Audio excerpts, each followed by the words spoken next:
up, guys? SHOT Show 2013. My name's Tom Harris. We're here at the KWA/Chris/Defiance/Sphinx booth. And yes, here with Alex of PTS. They've got some very exciting things coming out this year.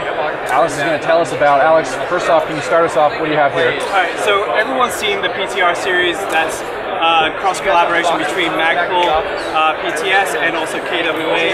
You know, it's based off the LM4 series system. You know, they've seen the LM4 PTR. I'm really, really proud of it. I use this for my training myself, and it's such an awesome platform that is just reliable, and everyone just kind of responded so well to. Right. You know, that we were like, let's continue on this vein, and so. You know, we were talking about it, and once we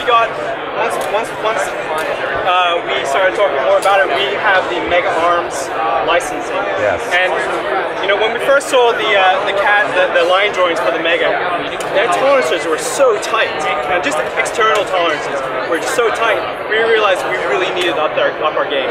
So when we were collaborating with KWA, you know, there is like no receiver, upper and lower slot. It is a tight system. The other thing new for this year is that this is a one-piece upper receiver, because the previous LM4 and PTR series were three-piece. Actually, new for this year, I believe KWA is moving forward with a one-piece sometime this year. But that was something that we really pushed for, and we really heard a lot of the consumer feedback as well, was that they wanted to see an upper receiver. We are, just like KWA, everyone, we're all very, very open to user feedback, because that's how we learn. Right. And so we were like, we need to keep forging ahead, keep evolving our systems, and with the Mega Arms, one-piece upper receiver. Other things that will be addressed will be the bolt release with the charging handle, because before it was just simply with a paddle.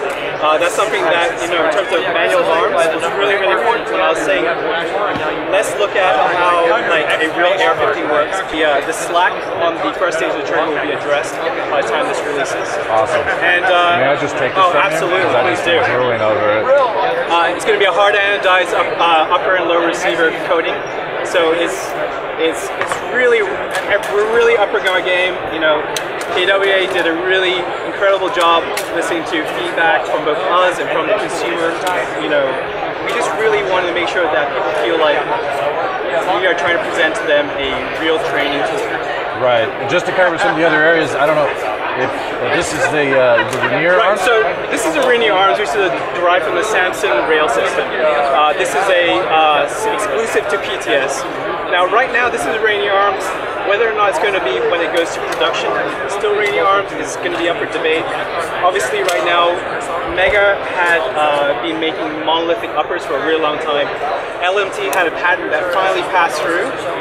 So because of that monolithic patent that they had, made it so that Mega can no longer make their monolithic upper receivers. Okay. So when we realized that, we were like, okay, we need to be proactive about dealing with the situation. So we still have the AR-15 upper and lower as a stand upper and lower. Whether or not we're going to go with a Rainier Arms rail for the Mega Arms guns is still something that we're trying to figure out. We're talking to Mega. They are making their own rails. So chances are, by the time this goes through full-on production, we will have a Mega Arms rail on the gun to go with the Mega Arms upper receiver. Okay, very cool. The other thing, just to point out, you've got some Magpul furniture on here. If you didn't know already, PTS and Magpul are very good friends.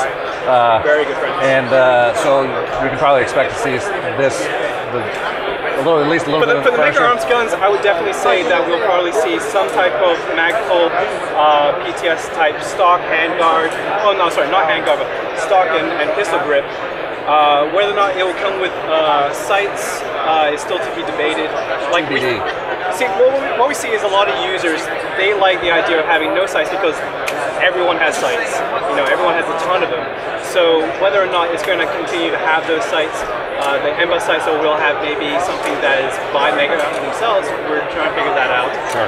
It'll probably come with a bird cage, but we also have a lot of our own flash hiders and so replica compensates. We have battle comp, we We have Rainier Arms, we have some of our own comps on that. And Mega and Rainier Arms have a very close relationship. Gotcha. So it kind of makes a really good sort of tie-in to have a Rainier Arms comp. But I don't really know. To keep the cost down, we might just leave a Rainier a bolt cage on there.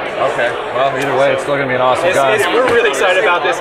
Other things that we got coming out this year. Well, if I could just, before we move on, you didn't mention the skeletonized trigger, but I did notice that online there's a lot of people that are interested. And this is, if I could just steal your thunder, this I believe is the Mega Arm standard trigger, right? It is.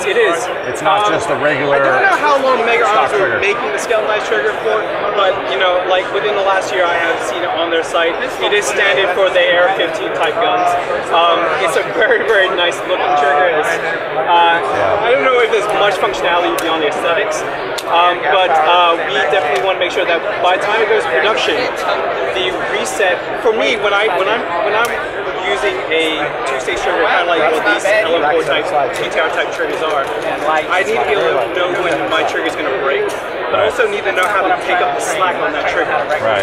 And right now, this is not completely fixed and dialed in, but that is something that KWA knows is a high priority for us. You know, we looked at the LM4, we're like, this is a really great start. There are certain things that we want to have happen that by the time it goes to production, we are going to be moving not only the Mega Arms and the PTR series, but also LM4, because we really want to make sure that people have what we feel is a solid training to it so that they can supplement their real steel training with something that is economical. And we all know that, you know, in the US, the price of ammo is just skyrocketing right now. Right. You know, you leverage Airsoft versus that. A lot more LE guys, a lot more mill guys are really, really interested in this. So we're really excited about it. Sweet. Well, we've got more guns to look at, but we're going to cut from here, go to another video. Keep watching on our channel here. Subscribe for all your updates. We'll be here all week. Alex and I are going to be back in just a moment with more videos, more guns. Very exciting stuff. SHOT Show 2013.